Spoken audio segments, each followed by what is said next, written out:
بسم الله الرحمن الرحيم. إذ قالت الملائكة يا مريم إن الله يبشرك بكلمة منه اسمه المسيح عيسى بن مريم وجيها في الدنيا والآخرة ومن المقربين ويكلم الناس في المهد وكهلا ومن الصالحين. قالت رب أنى يكون لي ولد ولم يمسسني بشر قال كذلك الله يخلق ما يشاء إذا قضى أمرا فإنما يقول له كن فيكون.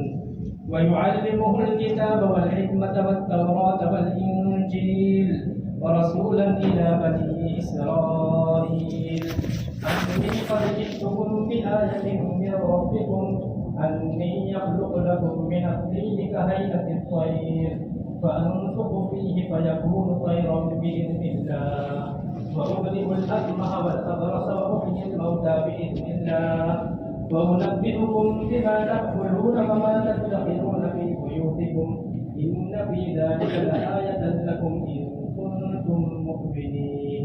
صدق الله العظيم. محترم بزرگوں، گزشتہ درس میں آج کے درس کی پہلی آیت کے آدھے ٹکڑے کی تشریح ہوئی تھی. وقت ہو چکا تھا اس لیے آدھا حصہ چھوڑ دیا تھا. پہلی آیت میں اللہ تبارک و تعالیٰ نے فرشتوں کے ذریعے حضرت مریم کو پکارا کہ فرشتوں نے حضرت مریم سے کلام کیا. اذ قالت الملائکۃ یا مریم، جبکہ فرشتوں نے کہا کہ اے مریم ان اللہ یبشرک بکلمۃ منہ، کہ بے شک اللہ تعالیٰ تم کو بشارت دیتے ہیں ایک کلمے کی جو من جانب اللہ ہوگا. اسمہ المسیح عیسی بن مریم، اس کا نام مسیح عیسیٰ ابن مریم ہوگا. فرشتوں نے مریم سے یہ کہا کہ مریم اللہ تعالیٰ آپ کو بشارت دیتے ہیں. اس کی بشارت کہ اللہ کے کلمے کی بشارت دیتے ہیں، یعنی عیسیٰ علیہ السلام کی بشارت دی گئی. عیسیٰ علیہ السلام کو کلمۃ اللہ کہا گیا. یہ عیسیٰ علیہ السلام کا لقب ہے. جیسے فرشتوں میں حضرت جبرائیل علیہ السلام کا لقب ہے روح القدس، اس طرح انسانوں میں حضرت عیسیٰ علیہ السلام کا لقب ہے کلمۃ اللہ. آپ کو کلمۃ اللہ خاص طور پر اس لیے کہا گیا کہ آپ کی پیدائش جو ہوئی تھی وہ عام قاعدے کے خلاف بغیر بات کے محض اللہ تعالیٰ کے حکم سے ہوئی تھی. تو جو کام عام دستور سے ہٹ کر عام عادت کے خلاف جو بھی کام ہو براہ راست اس کو اللہ کی طرف منسوخ کیا جاتا ہے. عیسیٰ علیہ السلام کو اللہ کی طرف منسوخ کیا گیا کہ وہ اللہ کا کلمہ ہے. جیسے کہ قرآن میں ایک دوسری مثال ہے سورہ شمس میں کہ اللہ تعالیٰ نے وہاں ناقۃ اللہ کا لفظ استعمال کیا ہے کہ اللہ تعالیٰ کی اونٹنی. حالانکہ جتنے بھی جانور ہیں، جتنی بھی اونٹنیاں ہیں اور دنیا میں جتنی بھی چیزیں ہیں وہ ساری ہی اللہ ہی کی ہیں، مگر صالح علیہ السلام کی اونٹنی وہ ناقۃ اللہ کہا گیا کہ اللہ کی اونٹنی. اللہ کی اونٹنی اس لیے کہا گیا کہ اللہ تعالیٰ نے اس کی پیدائش کے خاص طریقے سے کی کہ یہ اونٹنی کسی ماں کے پیٹ کے بجائے پہاڑ کی چٹان سے نکالی گئی، اس لیے اللہ تعالیٰ نے اس کو بھی اللہ کی اونٹنی کہا. اسی طرح میں نے ایک مثال دی تھی بیت اللہ کی کہ کعبۃ اللہ کو بیت اللہ کہا جاتا ہے، اللہ کا گھر. حالانکہ جتنی بھی مساجد ہے دنیا میں وہ سب اللہ کے گھر ہیں، لیکن بیت اللہ کو اللہ کا گھر اس لیے کہا گیا کہ وہاں پر اللہ تعالیٰ کی خصوصی تجلیات ہر وقت نازل ہوتی رہتی ہے. تو عام قاعدے سے ہٹ کر جو بھی چیز ہو اس کو اللہ کی طرف منسوخ کر دیا جاتا ہے. اللہ تعالیٰ نے آگے فرمایا اسمہ المسیح عیسی بن مریم، کہ ان کا نام ہوگا مسیح اور نام ہوگا عیسیٰ ابن مریم. عیسیٰ علیہ السلام کو مسیح علیہ السلام بھی کہا جاتا ہے. مسیح ان کو کیوں کہا گیا ہے تو اس کی بھی میں نے 3 وجہ بتائی تھی کہ مسیح کا معنی ہوتا ہے تبارک کے، مبارک ہونے کے. اور عیسیٰ علیہ السلام نے گہوارے میں جو کلام کیا تھا اس میں بھی یہ لفظ استعمال کیا تھا کہ انی عبد اللہ آتانی الکتاب وجعلنی نبیا وجعلنی مبارکا اینما کنت. تو عیسیٰ کا مسیح کا معنی تبارک کے ہوتے ہیں. عبرانی زبان میں اس کا معنی ہوتا ہے ماشح یا ماشمہ، مبارک چیز کو کہا جاتا ہے. تو عیسیٰ علیہ السلام مبارک تھے اس لیے ان کو مسیح کہا گیا. دوسرا اس کا معنی بتایا تھا کہ مسیح لفظ مسح سے ماخوذ ہے، اور مسح کہتے ہیں ہاتھ پھیرنے کو۔ عیسیٰ علیہ السلام کا یہ معجزہ تھا کہ آپ کسی اندھے پر یا کسی بیمار پر ہاتھ پھیر دیتے تھے تو وہ اچھا ہو جاتا تھا، تندرست ہو جاتا، اس وجہ سے ان کو مسیح کہا گیا۔ تیسرا میں نے معنی بتایا تھا کہ مسیح زمین کے مسح سے مراد ہے۔ عیسیٰ علیہ السلام کا کوئی مستقل قیام میں تھا، مستقل مکان میں تھا، آپ نے پوری زندگی سفر اور سیاحت میں گزاری ہے، تو زمین کا وہ مسح کرتے ہی رہے، سیر و سیاحت میں ان کی پوری زندگی گزری، جس کی وجہ سے آپ کو مسیح کہا گیا۔ اس پر میں نے اشکال ذکر کیا تھا کہ دجال کو بھی مسیح کہا جاتا ہے۔ حدیث میں دعا آتی ہے اللہم انی اعوذ بک من فتنۃ المسیح الدجال، تو دجال بھی جو مسیح کہا گیا اس کا کیا مطلب؟ تو وہ جو مسیح ہے وہ ممسوح کے معنی میں ہے، مفعول کے صیغے سے ہے۔ ممسوح کا معنی ہوتا ہے کہ دجال جو ہے وہ دو طرح سے ممسوح ہے، ایک تو اس کی آنکھ مٹا دی گئی ہے، اس وجہ سے اس کو ممسوح کہا جاتا ہے کہ وہ ایک آنکھ سے کانا ہے، دائیں آنکھ اس کی بالکل مٹا دی گئی ہے اور بائیں آنکھ جو ہے اس میں بھی عیب ہے۔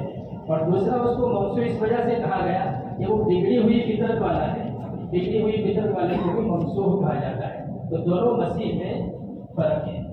اللہ تعالیٰ نے عیسیٰ علیہ السلام کے نام جیسا ابن مریم کو جوڑ دیا کہ عیسیٰ ابن مریم، دنیا کے سارے انسانوں کو باپ کے ساتھ جوڑا جاتا ہے، عیسیٰ علیہ السلام کے ساتھ اللہ تعالیٰ نے ان کی ماں کے نام کو جزوی حیثیت دے دی، اور وہ کیوں دی؟ عیسیٰ علیہ السلام کی بزرگی ظاہر کرنے کے لیے۔ عیسیٰ علیہ السلام بغیر باپ کے اللہ تعالیٰ کی طرف سے مریم رضی اللہ عنہا کی کرامت کے لیے کہ اللہ تعالیٰ نے عجیب طریقے سے ان کو پیدا کیا، اور دوسرا یہ بتانے کے لیے کہ عیسائی جو تھے عیسیٰ علیہ السلام کو ماننے میں انہوں نے بہت غلو کیا تھا، افراط سے کام لیا تھا۔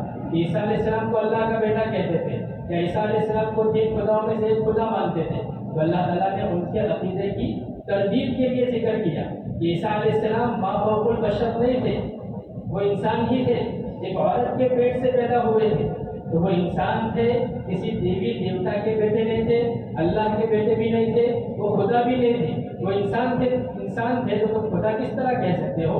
اس لیے عیسیٰ ابن مریم کو ان کے نام کے ساتھ ایک جزوی حیثیت سے اللہ تعالیٰ نے جوڑ دیا۔ عیسائیوں نے عیسیٰ علیہ السلام کو ماننے میں غلو سے کام لیا، یہودیوں نے عیسیٰ علیہ السلام سے نفرت کرنے میں غلو سے کام لیا، یہودیوں نے عیسیٰ علیہ السلام سے بہت نفرت۔ اللہ تعالیٰ نے جیسے عیسائیوں کے عقیدے کی تردید کی، اس طرح یہودیوں کے عقیدے کی بھی تردید کی، ان کا پردہ چاک کیا۔ یہودی عیسیٰ علیہ السلام کی والدہ ان کو بھی بدکار کہتے تھے، عیسیٰ علیہ السلام کی والدہ کو حرام کام کرنے والی کہتے تھے، عیسیٰ علیہ السلام کو حرامی کا بچہ کہتے تھے، یہاں تک کہ آپ کو سزائے موت دلانے کے لیے عدالت میں لے گئے اور راستے میں جاتے ہوئے علیہ باللہ ان کے چہرے پر تھوکا۔ یہ بڑے بدبخت تھے، بگڑی ہوئی ذہنیت کے حامل تھے۔ عیسیٰ علیہ السلام کی انہوں نے بہت توہین کی، اللہ تبارک و تعالیٰ نے ان کا بھی پردہ چاک کیا، ان کو عیسیٰ علیہ السلام کو سولی پر لٹکانے کے لیے تیار ہو گئے تھے، انہوں نے عیسیٰ علیہ السلام کو ذلیل کرنے میں کوئی کسر نہیں چھوڑی، مگر اللہ تبارک و تعالیٰ نے اپنی حکمت سے آپ کو اپنی طرف اٹھا کر یہودیوں کے مذموم ارادے سے آپ کو بچا لیا۔ انجیل میں موجود ہے کہ یہودیوں کے عالم جو ہوتے ہیں وہ بڑے بدبخت ہوتے ہیں۔ انجیل تو بعد میں نازل ہوئی، پہلے تورات نازل ہوئی تھی، تو انجیل میں یہ بات موجود ہے کہ یہودیوں کے جو عالم ہیں وہ بڑے بدبخت تھے۔ عیسیٰ علیہ السلام نے ان کو سانپ کے بچوں سے تشبیہ دی ہے۔ یہودی حضرت عیسیٰ علیہ السلام کو دجال سمجھتے تھے کہ قیامت کے قریب جب دجال جو اصلی ہے اس کا ظہور ہوگا اس کو وہ مسیح سمجھیں گے، اور عیسیٰ علیہ السلام کو وہ دجال سمجھتے ہیں، اسی لیے وہ جو مسیح دجال ہے وہ مسیح دجال کے پیچھے وہ لوگ لگ جائیں گے۔ روایت میں آتا ہے کہ اصفہان کے 70,000 یہودی دجال کے پیچھے لگ جائیں گے، اس کو حقیقی مسیح سمجھ کر۔ تو انہوں نے عیسیٰ علیہ السلام کی بڑی توہین کی۔ اللہ تبارک و تعالیٰ نے آگے جو آیت کا ٹکڑا ہے وجیحا فی الدنیا والآخرۃ ومن المقربین، عیسیٰ علیہ السلام کی شخصیت تو کیسی تھی کہ وہ باآبرو ہوں گے دنیا میں اور آخرت میں، اور من جملہ مقربین میں سے ہوں گے۔ یعنی عیسیٰ علیہ السلام وجاہت والے ہیں، عزت اور آبرو والے ہیں، وہ مرتبے والے ہیں، ان کا بڑا مرتبہ ہے، تم چاہے ان سے دشمنی رکھتے ہو لیکن اللہ رب العزت نے ان کی تمام تر دشمنی کے باوجود حضرت عیسیٰ علیہ السلام کو تمام الزامات سے بری کر دیا اور ان ناپاک لوگوں کی سازش کو کامیاب نہیں ہونے دیا. اللہ تبارک و تعالیٰ نے اعلیٰ عزت اور مقام اور مرتبہ عطا فرمایا. اللہ جس کو ذلیل کرنا چاہے اس کو کوئی عزت نہیں دے سکتا اور اللہ جس کو عزت دینا چاہے اس کو کوئی ذلیل نہیں کر سکتا. کروڑوں اربوں لوگ عیسیٰ علیہ السلام کو برگزیدہ ماننے والے دنیا میں موجود اس وقت بھی تھے اور اب بھی ہیں. عیسیٰ علیہ السلام کے ماننے والے جو عیسائی تھے اگرچہ ان کا عقیدہ مشرکانہ تھا لیکن عیسیٰ علیہ السلام سے عقیدت تھی. عیسیٰ علیہ السلام کو برگزیدہ اور وہ لوگ نیک مانتے تھے. مسلمانوں کی تعداد آج کی دنیا میں دیکھیں تو 1 ارب سے زیادہ ہے. وہ بھی عیسیٰ علیہ السلام کو سچا نبی مانتے ہیں. اب دنیا میں 10 12 15 آدمی کسی کی عزت کرنے لگے تو وہ مرتبے والا سمجھا جاتا ہے, اس کا حوصلہ بلند ہو جاتا ہے. اب یہاں تو اربوں لوگ عیسیٰ علیہ السلام کو اللہ کا سچا رسول مانتے ہیں, لہٰذا آپ عزت کے اعلیٰ مقام پر فائز ہیں. تو اللہ تبارک و تعالیٰ نے فرمایا کہ وجیہاً فی الدنیا والآخرہ, جہاں بڑے عزت والے ہیں, بڑے باوقار ہیں. یہودیوں کی جو الزام تراشی ہے وہ بکواس ہے. ومن المقربین, اور عیسیٰ علیہ السلام اللہ تعالیٰ کے مقربین میں سے ہوں گے. اللہ تعالیٰ کا خصوصی تقرب آپ کو حاصل ہوگا. آگے اللہ تعالیٰ فرماتے ہیں عیسیٰ علیہ السلام کیسے ہوں گے؟ وَيُكَلِّمُ النَّاسَ فِي الْمَهْدِ وَكَهْلًا وَمِنَ الصَّالِحِينَ. حضرت مریم سے کہا جا رہا ہے فرشتوں کے ذریعے سے, یہ مریم پیدا ہونے والا جو بچہ ہے, جو بیٹا ہے, وہ کیسا ہوگا کہ وہ آدمیوں سے کلام کریں گے گہوارے میں اور بڑی عمر میں اور شائستہ لوگوں میں سے ہوں گے. آپ لوگوں سے کلام کریں گے گود میں ہونے کی حالت میں, گہوارے میں. یہ بشارت تھی فرشتوں نے حضرت مریم کو دی. عیسیٰ علیہ السلام کی جب پیدائش ہوئی تو یہ بشارت حرف بحرف صحیح ثابت ہوئی. سورہ مریم میں یہ واقعہ موجود ہے کہ پیدائش کے پہلے ہی حضرت عیسیٰ علیہ السلام نے باتیں کی. پہلے ہی حضرت مریم جب بچہ پیدا ہوا تو نومولود بچے کو لے کر حضرت عیسیٰ علیہ السلام کو اٹھا کر وہ قوم کے پاس آئے. تو قوم کے لوگوں نے سخت غصے کا اظہار کیا کہ یہ ہارون کی بہن, تیری والدین تو ایسے نہیں تھے, تو یہ بچہ کہاں سے لائی؟ کیونکہ ان کی شادی نہیں ہوئی تھی, بغیر باپ کے بچہ پیدا ہوا. تو لوگوں کو تعجب ہوا. تو حضرت مریم کو تو بولنے کی اجازت نہیں تھی, اللہ تعالیٰ نے بولنے سے منع کر دیا تھا. تو حضرت مریم نے بچے کی طرف اشارہ کیا.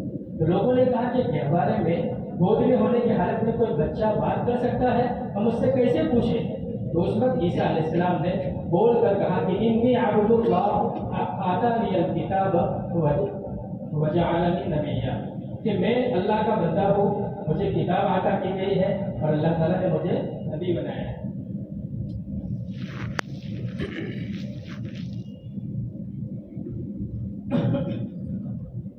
حضرت پاک صلی اللہ علیہ وسلم نے فرمایا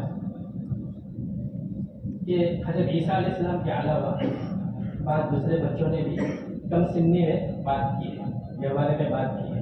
بخاری میں بھی روایت ہے, مسلم شریف میں بھی ہے. ایک بزرگ حضرت جلیل رحمۃ اللہ علیہ تھے, نیک آدمی تھے. لوگوں نے ان پر تہمت لگائی کہ وہ زنا کے مرتکب ہوئے. ایک بدکار عورت کو تیار کیا گیا, ان پر الزام لگایا گیا. تو کو عبادت خانے سے باہر نکالا گیا اور ان کو گھسیٹ کر مارا پیٹا گیا. ان کی عبادت خانے کو توڑ دیا گیا. اس اللہ کے بندے نے زندگی کی آخری نماز پڑھی اور نماز پڑھ کر جو بچہ تھا, چھوٹا سا بچہ جو پیدا ہوا تھا فاحشہ عورت سے, اس بچے کے پیٹ پر انگلی رکھ کر اس سے کہا کہ خدا کی حکمت سے بتاؤ تمہارا باپ کون ہے؟ تو وہ بچہ گہوارے کی حالت میں بولا. اللہ تعالیٰ نے اس کو قوت گویائی عطا کی اور اس نے کہا کہ میرا باپ بولا چرواہا ہے. لوگوں کو شرمندگی ہوئی, پشیمانی ہوئی. ایک نیک آدمی کو ہم نے ناحق تکلیف پہنچائی. کہنے لگے کہ اگر چاہو تو ہم تمہارا عبادت خانہ سونے اور چاندی سے بنا دیں. حضرت جلیل رحمۃ اللہ علیہ نے منع کیا کہ مجھے چاندی اور سونے کے مہر کی ضرورت نہیں ہے, میرا جوڑا جیسا تھا ویسے ہی بنا دو. بہرحال یہ بخاری اور مسلم کی روایت ہے کہ بچے نے گہوارے میں کلام کیا. اور نبی کا واقعہ بھی ہے, یوسف علیہ السلام اور زلیخا کا واقعہ. یوسف علیہ السلام کو زلیخا کے ساتھ جو معاملہ پیش آیا تھا کہ زلیخا نے تہمت لگائی تھی یوسف علیہ السلام پر, تو ایک چھوٹے بچے نے آپ کی برات کی گواہی دی. یوسف علیہ السلام بھاگے تھے, پیچھے زلیخا دوڑی تھی اور اس وقت دامن چاک ہوا تھا, دامن پھٹا تھا. تو بچے نے کیا کہا, امکان قمیصہ قد من قبل فصدقت وهو من الكاذبین, کہ ان کا دامن دیکھا جائے اگر آگے سے پھٹا ہوا ہے تو زلیخا سچی اور یوسف علیہ السلام جھوٹوں میں سے. وَإِنْ كَانَ قَمِيصُهُ قُدَّ مِنْ دُبُرٍ فَكَذَبَتْ وَهُوَ مِنَ الصَّادِقِينَ. اور اگر کرتے کا دامن پیچھے سے پٹا ہوا ہے تو زلیخا جھوٹی اور یوسف علیہ السلام سچے. دامن کو دیکھا گیا تو پیچھے سے پٹا ہوا تھا. تو اس وقت بھی چھوٹے بچے نے کلام کیا تھا. اسی طرح فرعون کے متعلق آتا ہے کہ فرعون کی ایک بیٹی تھی, اس کو کنگھی کرنے والی ایک خادمہ تھی.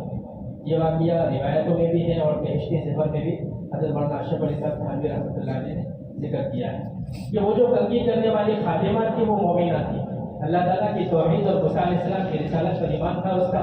جب کنگھی کرتے وقت اس کے ہاتھ سے کنگا گر گیا تو اس نے بسم اللہ کہہ کر اٹھایا. تو وہ فرعون کی جو بیٹی تھی وہ بگڑ گئی کہ خدا اور رب جو ہے, الہ جو ہے, وہ تو میرا باپ ہے. تو اس نے باپ سے جا کر شکایت کی کہ یہ اس کے نام سے کنگھی اٹھا رہی ہے. فرعون کو پتہ چلا کہ یہ لوگ میرے علاوہ کسی اور کو خدا مانتے ہیں. تو اس نے اس خادمہ کو اس کے ہاتھ اور پیروں میں کیڑے جڑ دیے, کیڑے ٹھوک دیے اور انگارے اس کے اوپر پھینک دیے, اور اس کے گود میں جو بچہ تھا اس بچے کو تندور میں ڈال دیا. تو بچے کو جلتا ہوا دیکھ کر اس کو سخت پریشانی ہوئی, مگر اس بچے کو اللہ تبارک و تعالیٰ نے تندور میں قوت گویائی عطا کی اور اس نے بول کر کہا کہ ماں گھبراؤ مت, جس چیز کو تم آگ سمجھ رہی ہو وہ تو باغ و بہار ہے, تم گھبراؤ مت, تم بھی آنا چاہتے ہو تو اندر آ جاؤ. چھوٹے بچوں کو کے حوالے میں کلام قوت گویائی اللہ تبارک و تعالیٰ نے اپنی قدرت سے عطا فرمائی ہے. والسماء ذات البروج, اس میں کھائیوں والا واقعہ ہے. اصحاب الاخدود, اس میں بھی بچے کی قوت گویائی کا ذکر ہے کہ اس میں یہ ہوا تھا. اللہ کے نبی صلی اللہ علیہ وسلم کے پیدائش سے کچھ ہی سالوں پہلے کا یہ واقعہ ہے. ایک یہودی بادشاہ تھا جس کا نام تھا ذوالنواس. یہودی تھا, ظالم تھا.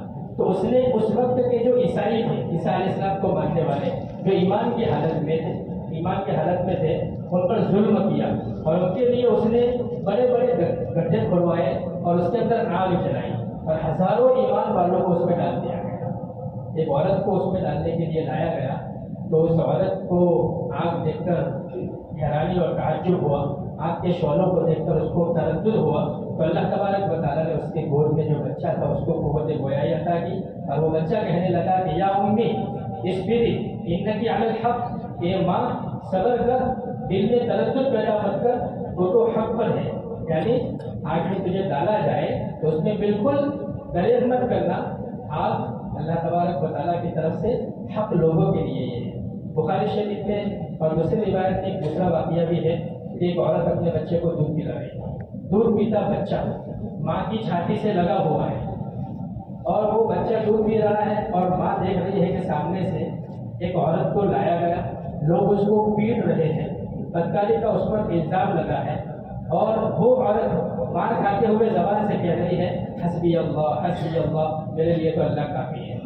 دودھ پلانے والی عورت نے یہ مار کھانے والی عورت کی حالت دیکھ کر اپنے بچے کے متعلق کہا کہ خدا تجھے ایسا نہ بنائے. چھوٹے بچے کے متعلق دعا کی کہ اللہ تجھے ایسا نہ بنائے. تو بچہ فوراً دودھ چھوڑ کر بولا اللہم اجعلنی مثلہا, کہ اللہ مجھے ایسا ہی بنا دے.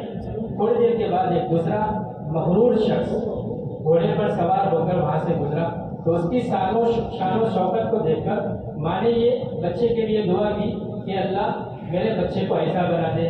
تو بچہ پھر دودھ چھوڑ کر بولا یا اللہ مجھے ایسا مت بنانا. اور تاریخ کی دوسری کتابوں میں بھی گہوارے میں کلام کرنے کی قوت گویائی چھوٹے بچوں کو عطا کی گئی, یہ روایتیں موجود ہیں. اللہ تبارک و تعالیٰ نے عیسیٰ علیہ السلام کو بھی یہ قوت گویائی بچپن میں عطا کی تھی کہ انہوں نے بچپن میں اپنی ماں کی فضیلت کو ظاہر کیا. اللہ تعالیٰ نے فرمایا کہ وَيُكَلِّمُ النَّاسَ فِي الْمَهْدِ وَكَهْلًا وَمِنَ الصَّالِحِينَ, کہ انہوں نے گہوارے میں بھی بات کی اور بڑی عمر میں بھی وہ بات کری. دونوں عمر میں, بچپن میں اور گہوارے میں, ان کا جو کلام ہوگا وہ حکیمانہ کلام ہوگا. مفسرین فرماتے ہیں کہ آپ کا کلام دونوں عمروں میں حکمت سے لبریز ہوگا. بعض آثار میں یہ بات آتی ہے کہ عیسیٰ علیہ السلام نے 12 سال کی عمر میں تبلیغ کرنا شروع کر دیا ہے اور 12 سال کی عمر میں ایسی حکمت والی باتیں کرتے تھے کہ بڑے بڑے فلاسفہ اور بڑے بڑے عقل مند حیران رہ جاتے تھے. ایسی حکمت کی باتیں اتنی عمر میں ان کو بڑا تعجب ہوتا تھا. تفسیر کی ایک کتاب ہے بیضاوی شریف, اس کے اندر لکھا ہے کہ عیسیٰ علیہ السلام نے بچپن میں تو بات کی لیکن عیسیٰ علیہ السلام کو اللہ تبارک و تعالیٰ نے 33 یا 35 سال کی عمر میں آسمان پر اٹھا دیا. یہاں لفظ ہے قبلہ، ادھیڑ عمر میں آپ بات کریں گے. ادھیڑ عمر، اور وہ ادھیڑ عمر شروع ہوتی ہے 40 سال کے بعد. تو عیسیٰ علیہ السلام 33 یا 35 سال میں اٹھا لیے گئے. تو گہوارے کی بات تو ثابت ہوئی، لیکن ادھیڑ عمر والی بات قرآن کے الفاظ میں جو ہے تو وہ کیسے؟ عیسیٰ علیہ السلام 40 سال تو دنیا میں ٹھہرے نہیں، تو قبولت میں کلام کرنے سے کیا مراد ہے؟ تو مفسر فرماتے ہیں کہ عیسیٰ علیہ السلام کا بچپن میں کلام کرنا تو مکمل ہو گیا، مگر آپ کا قبولت یعنی ادھیڑ عمر میں کلام کرنا ابھی باقی ہے. اور اس کی تکمیل اس وقت ہوگی جب قرب قیامت میں آپ کو دوبارہ زمین پر اتارا جائے گا، تو اس عمر میں بھی آپ حکیمانہ کلام کریں گے. حدیث کے ذخیرے کو دیکھا جائے تو 100 سے زیادہ حدیث ایسی ہے کہ جس میں عیسیٰ علیہ السلام کا دوبارہ دنیا میں آنے کا ذکر ہے. دوسری کتابوں میں بھی ہے، بخاری مسلم میں بھی ہے کہ جب آپ دنیا میں دوبارہ تشریف لائیں گے تو اس وقت حکومت کریں گے، دنیا میں عدل و انصاف قائم کریں گے. 40 سال یا اس کے قریب آپ دنیا میں رہیں گے. اس وقت آپ نکاح کریں گے، آپ کی اولاد بھی ہوگی اور آپ کی طبعی وفات بھی ہوگی. ابھی تو اٹھا لیے گئے ہیں اور آپ کی طبعی وفات بھی ہوگی. حضور پاک صلی اللہ علیہ وسلم نے فرمایا کہ اس وفات کے بعد وہ میرے ساتھ ہی دفن کیے جائیں گے. روزے شریف میں اللہ کے نبی صلی اللہ علیہ وسلم کے قریب ایک جگہ چھوڑی گئی ہے، عیسیٰ علیہ السلام کو وہاں دفن کیا جائے گا. اور ابھی آسمانوں میں موجود ہے. وہ تو مشہور روایت ہے کہ معراج میں اللہ کے نبی صلی اللہ علیہ وسلم گئے تھے تو دوسرے آسمان پر آپ کی عیسیٰ علیہ السلام سے ملاقات ہوئی تھی. ومن الصالحین، اور آپ نیک لوگوں میں سے ہوں گے، یعنی اللہ تعالیٰ کے مقرب بندوں میں سے ہوں گے. قال رب انا یکون لی ولد ولم یمسسنی بشر قال کذلک اللہ یخلق ما یشاء. حضرت مریم علیہ السلام بولی. حضرت مریم علیہ السلام کو تعجب ہوا کہ میرے بچہ ہوگا، میری نہ شادی ہوئی ہے نہ کسی مرد نے مجھے چھوا ہے. تو تعجب کے اظہار پر یہ بول رہی ہے انا یکون لی ولد، یہ میرے پروردگار کس طرح ہوگا میرے بچہ. ولم یمسسنی بشر، حالانکہ مجھ کو کسی بشر نے ہاتھ نہیں لگایا. اور کذالک اللہ یخلق ما یشاء، اللہ تعالیٰ نے فرمایا کہ ویسے ہی ہوگا. اللہ تعالیٰ جو چاہے پیدا کر دیتے ہیں. اذا قضى امرا فانما يقول له کن فیکون، جب کسی چیز کو پورا کرنا چاہتے ہیں تو اللہ تعالیٰ اس کو کہہ دیتے ہیں کہ ہو جا، بس وہ ہو جاتا ہے. یعنی ملائکہ نے حضرت مریم رضی اللہ عنہا کو بشارت دی، لیکن بشارت سے ان کو تعجب ہوا کہ میرے بچہ کیسے ہو سکتا ہے. یعنی میری ابھی تک شادی نہیں ہوئی تو بغیر نکاح کے میرا بچہ ہو جائے گا، یا مجھے نکاح کا حکم دیا جائے گا، بچہ ہونے کی کیا شکل ہوگی. اور بڑے تعجب سے اللہ تعالیٰ سے یہ پوچھا تو اللہ تعالیٰ نے کیا فرمایا کہ ویسے ہی بلا مرد کے بچہ ہو جائے گا. اور یہ کیوں ہوگا کہ اللہ تبارک و تعالیٰ کی یہ مرضی ہے کہ اللہ تعالیٰ کسی چیز کے پیدا کرنے میں اللہ تعالیٰ کا صرف چاہنا کافی ہے. اللہ تعالیٰ چاہے اور اللہ کہتے ہو جا تو وہ ہو جاتا ہے. اللہ کے لیے اسباب اور وسائل کی کوئی ضرورت نہیں. اسباب اور وسائل موجود ہو اور اللہ کہتے کہ ہو جا تو وہ جیسے ہو جاتا ہے، اسی طرح بغیر اسباب اور بغیر وسائل کے بھی اللہ تعالیٰ کہتے ہیں کہ ہو جا تو وہ چیز ہو جاتی ہے. تو اللہ تعالیٰ کی یہ شان ہے، اس سے تمہیں تعجب کرنے کی کوئی ضرورت نہیں ہے کہ بدون مس بشر، انسان کے چھوئے بغیر مجھے بچہ کس طرح ہوگا. تو تعجب مت کرو، اللہ تعالیٰ کسی سبب اور کسی مادہ کا محتاج نہیں ہے بچہ پیدا کرنے میں. آگے اللہ تبارک و تعالیٰ حضرت مریم کو اس بچے کے بغیر باپ کے پیدا ہونے کے باعث مزید تسلی دے رہے تھے کہ تم تعجب مت کرو، اور تمہیں یہ خوف نہیں ہونا چاہیے کہ بچہ پیدا ہو جائے گا تو لوگ مجھے ذلیل سمجھیں گے، لوگ مجھے گانا اور تشبیہ دیں گے. اللہ تعالیٰ تسلی دے رہے ہیں کہ وہ بچہ تو کیسا ہوگا. وجیہن تو آگے فرمایا ہے کہ وہ وجاہت والا ہوگا، اور میں اس بچے کو کیا کیا دینے والا ہوں. وَيُعَلِّمُهُ الْكِتَابَ وَالْحِكْمَةَ وَالتَّوْرَاةَ وَالْإِنْجِيلَ، اللہ تعالیٰ ان کو تعلیم فرمائیں گے، کتابیں اور سمجھ کی باتیں اور تورات اور انجیل.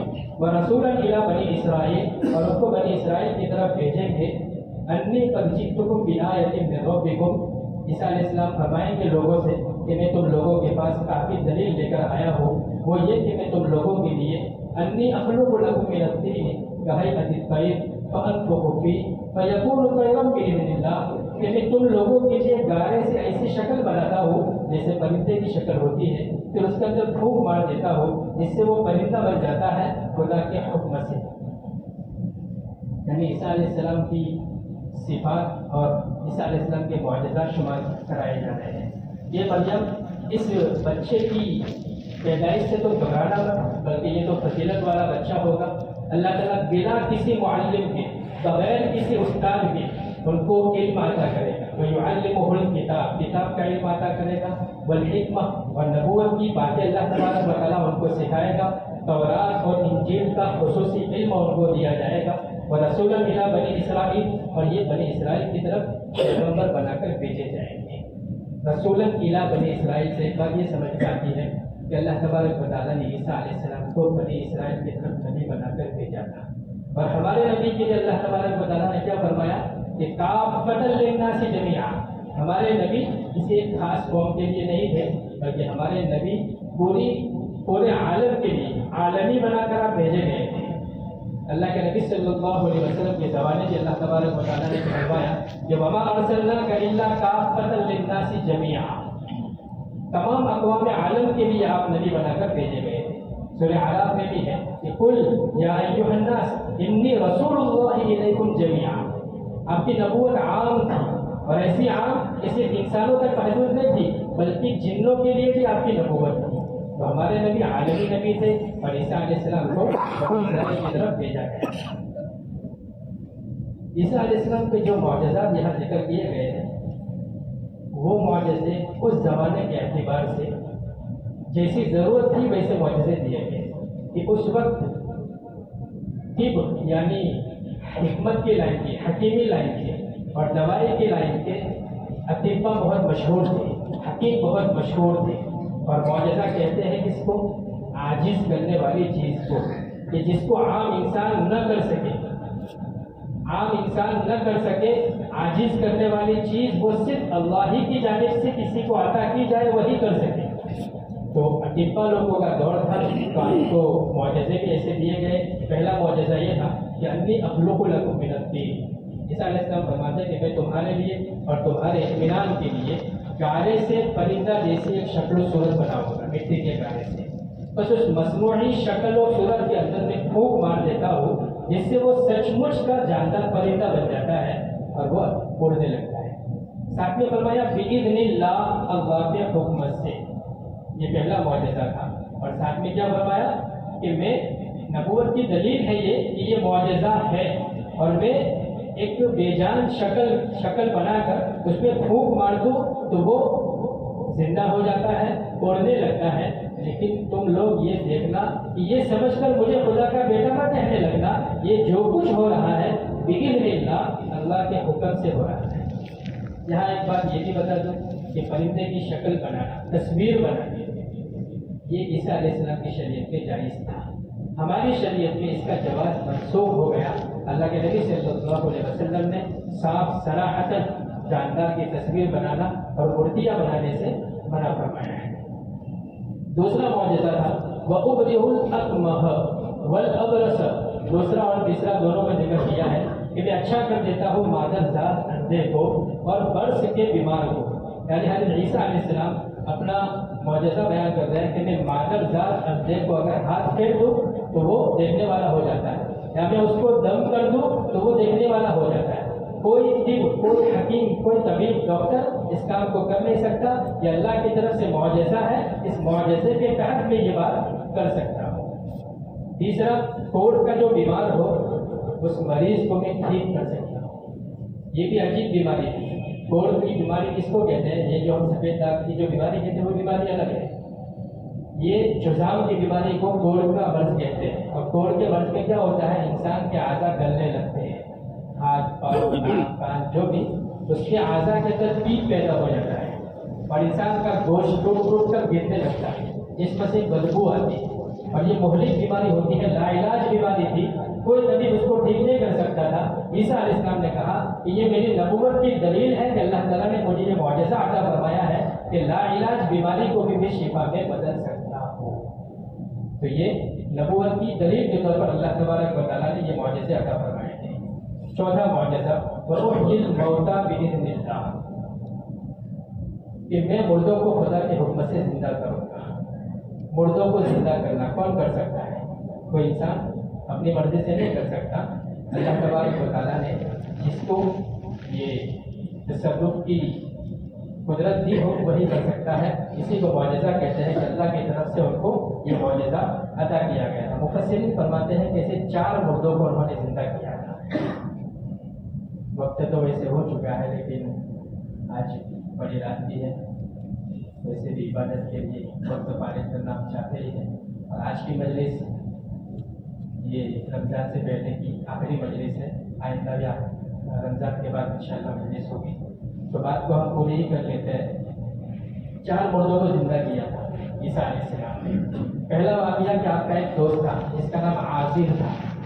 وہ دوست بیمار ہوا اور اس کا جو گھر تھا وہ 2-3 دن کی مسافت پر تھا, دور تھا. بیمار ہوا تو اس کی بہن حضرت عیسیٰ علیہ السلام کے پاس آئی اور اپنے بھائی کی حالت بیان کی. آپ 2-3 دن کا سفر طے کر کے اس کے گاؤں پہنچے. آپ کے پہنچنے سے پہلے وہ فوت ہو چکا تھا. لوگوں نے اس کو قبرستان میں دفن بھی کر دیا تھا. آپ نے اس کی قبر پر جا کر کہا قم بإذن اللہ. جیسے ہی کہا قبر سے وہ زندہ اٹھ گیا, چلنے لگا. دوسرا ایک عورت تھی, اس کی بچے کا انتقال ہوا تھا. اس نے آ کر درخواست کی, آپ نے اس کی بچی کو بھی کہا قم بإذن اللہ, وہ بھی کھڑی ہو گئی. تیسرا ایک عورت کا لڑکا تھا. اس عورت کے لڑکے کے انتقال پر عورت کو افسوس ہوا تو اس نے آ کر بڑی منت سماجت کی. عیسیٰ علیہ السلام نے اس کو بھی اللہ تعالیٰ کے حکم سے حکم کیا کہ قم بإذن اللہ, وہ بھی زندہ ہو گیا. چوتھے کے بارے میں آتا ہے حضرت نوح علیہ السلام کا بیٹا جس کا نام تھا سام. حالانکہ وہ عیسیٰ علیہ السلام سے کئی صدیوں پہلے انتقال کر چکا تھا. آپ تلاش کر کے اس کی قبر پر گئے اور وہاں جا کر کہا قم بإذن اللہ, تو وہ گھبرا کر کھڑے ہو گئے اور بیٹھ گئے. ان کا آدھا سر سفید ہو چکا تھا سام کا. حالانکہ یہ سفید ہونا, بالوں کا سفید ہونا دیکھا جائے تو مفسرین نے اور مورخین نے کہا ہے کہ پہلی امتوں میں بالوں کا سفید ہونا تھا ہی نہیں. ابراہیم علیہ السلام کے بعد یہ بوڑھا ہونا شروع ہوا ہے. پہلے عمومی طور پر لوگ جوان ہی ہوتے تھے. سفید ہونا ابراہیم علیہ السلام کے بعد سے بوڑھاپا شروع ہوا ہے. یہ آدھا سر سفید ہو گیا تھا تو گھبرا کر جب وہ اٹھے تو ان کی گھبرانے کی جو کیفیت تھی وہ یہ سوچ کر اٹھے کہ قیامت برپا ہو گئی. گھبرائے ہوئے تھے. عیسیٰ علیہ السلام نے فرمایا کہ نہیں, قیامت ابھی وقت نہیں ہوا. سفید بال دیکھ کر حضرت عیسیٰ علیہ السلام نے سوال کیا کہ تمہارے بال سفید کیسے ہو گئے؟ تو انہوں نے کہا کہ عالم برزخ کی دہشت سے میرے بال سفید ہو گئے. عالم برزخ کی دہشت کہ وہ دہشت والا عالم ہے اور آئندہ آخرت کا جو عالم آئے گا اس کے خوف سے میرے بال سفید ہو گئے ہیں. تو وہ کیسی حالت ہوگی, عبرت کی چیز ہے. پھر عیسیٰ علیہ السلام نے ان سے پوچھا کہ تم دوبارہ جانا پسند کرتے ہو؟ تو انہوں نے کہا کہ ہاں, لیکن شرط یہ ہے کہ دوبارہ مجھے سکرات کی کیفیت سے گزارا نہ جائے. موت کے وقت جو کٹھن حالت ہوتی ہے اس حالت سے مجھے نہ گزارا جائے, وہ تلخی دوبارہ مجھے نصیب نہ ہو تو میں دوبارہ جانا پسند کرتا ہوں. تو کٹھن حالت ہوتی ہے موت کی. اللہ تعالیٰ موت کی سختی سے ہماری حفاظت فرمائے. بہرحال ان کو دوبارہ ان کی اصلی حالت پر پہنچا دیا گیا. یہ 3 مردے جو پہلے تھے ان کے متعلق مفسرین فرماتے ہیں کہ انہوں نے زندہ ہونے کے بعد کافی عرصہ زندگی گزاری. کسی نے شادی بھی کی تھی, اولاد بھی ہوئی, اور پھر دوسری مرتبہ جب ان کا موت کا وقت آیا تو وہ طبیعی موت ان کو آئی اور وہ ختم کیے گئے. بہرحال عیسیٰ علیہ السلام کو نبوت کی دلیل کے طور پر یہ معجزے اللہ تبارک و تعالیٰ نے عطا فرمائے تھے. 5واں معجزہ ہے وَأُنَبِّئُكُم بِمَا تَأْكُلُونَ وَمَا تَدَّخِرُونَ فِي بُيُوتِكُمْ, اور میں تم کو بتلا دیتا ہوں جو کچھ اپنے گھروں میں کھا کر آتے ہو. عیسیٰ علیہ السلام بیٹھے ہوئے مجمع میں سے کسی کے بھی متعلق فرما دیتے تھے کہ تو گھر سے کیا کھا کر آیا ہے اور گھروں میں کیا رکھ کر آئے ہو وہ بھی بتا دیتے تھے. آئندہ کل کیا کھانے والے ہو وہ بھی بتا دیتے. یہ عیسیٰ علیہ السلام کا معجزہ تھا. البتہ عیسیٰ علیہ السلام کی فضیلت میں یہ باتیں بیان کی گئی کہ بنی اسرائیل کی طرف آپ کو پیغمبر بنا کر بھیجا جائے گا. یہ مریم سے کہا جا رہا ہے کہ آپ ان 5 معجزات کے حامل ہوں گے. نبوت کی دلیل میں آپ یہ پیش کریں گے. حضرت عیسیٰ علیہ السلام کا پھر کلام ہے ان فی ذلک لآیۃ لکم ان کنتم مؤمنین, کہ اس میں میری رسالت کی ایک بڑی دلیل ہے کہ اگر تم ایمان لانا چاہتے ہو. یعنی بنی اسرائیل سے کہا جا رہا ہے. عیسیٰ علیہ السلام فرماتے ہیں کہ ان 5 مذکورہ معجزات میں تمہارے لیے میری صداقت اور رسالت کی نشانی ہے، بشرطے کہ تم ایمان کی روشنی میں اس کو سمجھنا چاہو، ایمان لانا چاہو، ورنہ اگر تم عناد کی حالت میں رہو، سرکشی کی حالت میں رہو تو 5 تو کیا 100 معجزے بھی آپ کو دکھا دیے جائے تو وہ بے سود ہے، بیکار ہے۔ اللہ تبارک و تعالیٰ کا شکر ہے کہ اللہ تعالیٰ نے اپنے فضل و کرم سے ہمیں اسلام جیسی دولت سے نوازا ہے، ایمان ہمیں عطا فرمایا ہے۔ نبی آخری زمان صلی اللہ علیہ وسلم پر ہمارا سچا اور پکا ایمان ہے، تمام انبیاء اور رسول کو ہم مانتے ہیں۔ ہم اللہ تعالیٰ سے دعا کرتے ہیں کہ اللہ ہمیں حضور صلی اللہ علیہ وسلم کا پکا اور سچا امتی ہونا نصیب فرما، اور آج کی مبارک رات میں کما حق کو عبادت کرنے کی توفیق عطا فرما، اور آئندہ آنے والے رمضان کے مہینے کو کما حق کو وصول کرنے کی توفیق عطا فرما۔ آمین یا رب العالمین۔ وآخر دعوانا الحمد للہ۔